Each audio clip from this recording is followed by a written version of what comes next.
الحمد لله الحمد لله رب العالمين والعاقبة للمتقين ولا عدوان إلا على الظالمين أشهد أن لا إله إلا الله وأشهد أن محمدا عبده ورسوله لا نبي بعده رب اشرح لي صدري ويسر لي أمري واحلل عقدة من لساني يفقهوا قولي أما بعد.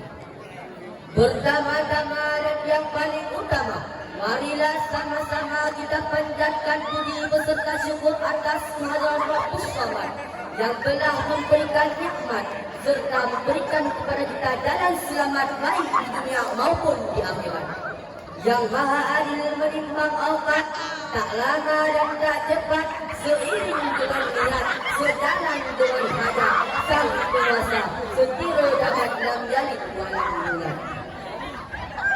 Salawat bertangkaikan salam, marilah kita salawatkan kepada seorang yang kokoh, yang tidak pernah merokok, yang patut untuk kita contoh. Seorang pemuda padang Sahara yang gagah lagi perkasa dan tampan mempesona, yang kuatnya ibadah dan lembutnya sutra. Siapakah beliau?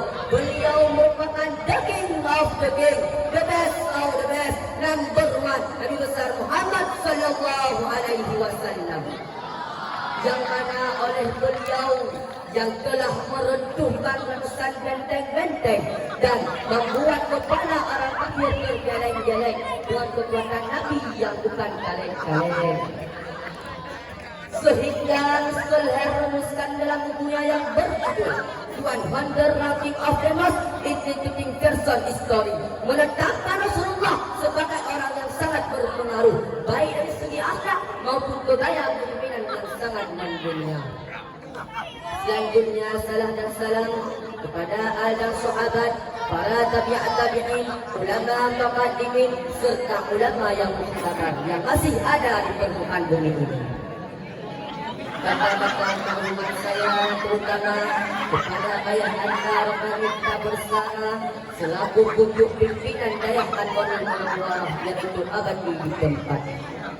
Selanjutnya kata-kata takziman saya kepada dewan guru yang mengajar di waktu siang maupun dewan guru yang mengajar di waktu malam. Yang terhormat dewan hakim yang arif dan bijaksana, panitia lompat semangatnya luar biasa, dan saudara-saudaraku yang daya serta penonton yang dirahmati oleh Allah Subhanahu wa taala. Dalam rangka mensyukuri nikmat ilahi Rabbi, mengfungsi otak, tangan dan juga kaki.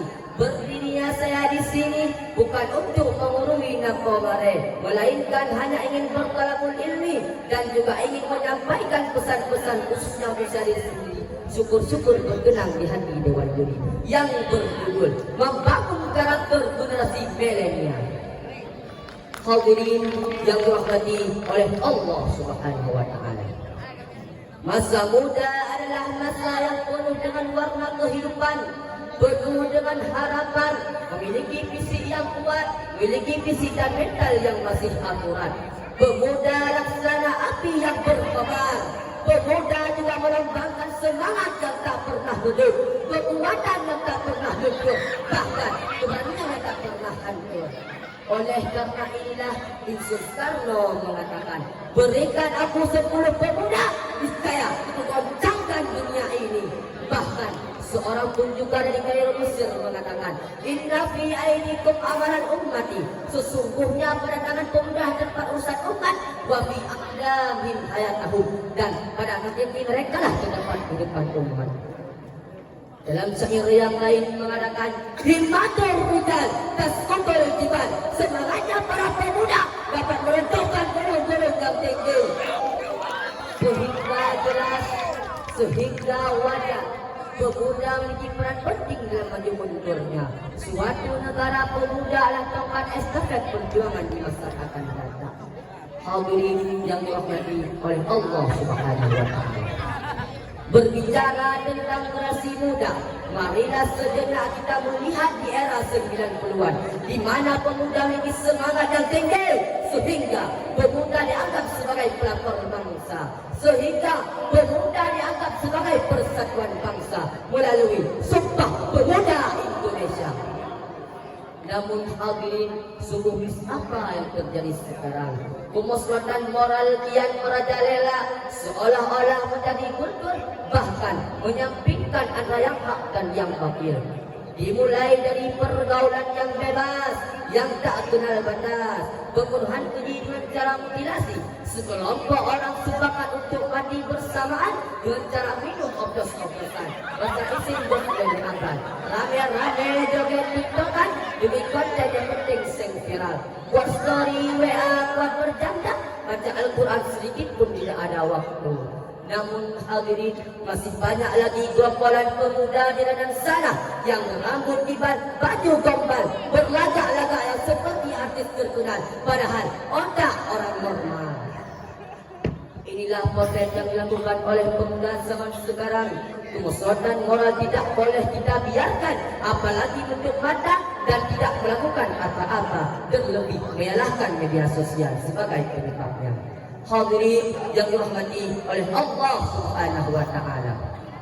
Merakyat arus informasi tren di area globalisasi, masyarakat yang duluan tradisional sekarang sudah radikal dan rilbal. Bahkan sikap sosial ini menipis terkikis oleh budaya kalipitalis. Dulu bola bekel jadi mainan, sekarang dibayar jadi ajaran. Betul hadirin? Sangat jauh berbeda bukan? Orang sangat jauh berbeda bukan? Orang semakin berlomba-lomba untuk mendapatkan kesenangan, sedangkan urusan akhirat tak difikirkan. Hal ini telah disinggung oleh Nabi Muhammad SAW. Namun hadirin yang dirahmati oleh Allah Subhanahu wa taala, kesimpulan yang dapat kita ambilkan dalam contoh yang saya sampaikan adalah, hadirin, diakui ataupun tidak, dunia modern membawa dampak positif. Orang semakin hebat, informasi mudah kita dapat, berita mudah kita tangkap. Tapi ingat hadirin, dengan carut marutnya keadaan, kemusnahan moral kian tiada rela,